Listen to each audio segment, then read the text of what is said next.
Hi everybody, and welcome back to the Hard Reset Info channel.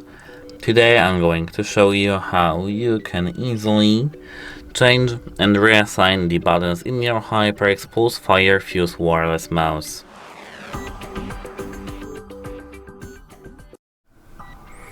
Here we are now in the HyperX NGenuity application, and we have to click here buttons.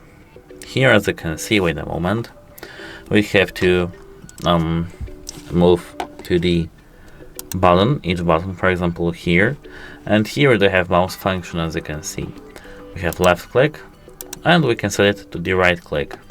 I don't know why would you do this, but as you can see now I'm clicking the left button and the right click happens.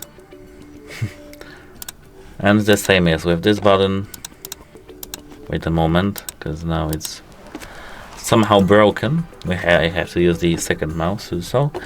Here we can click on the right button and here we can set it to the left click or right click.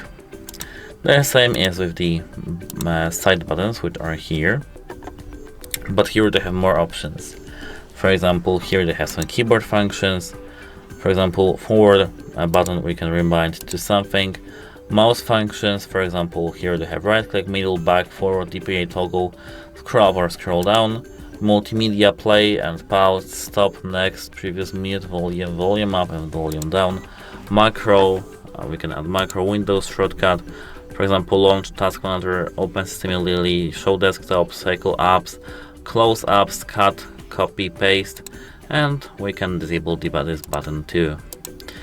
Now, to not lose our settings, we have to click Save to Mouse here. And that's how it works. Goodbye.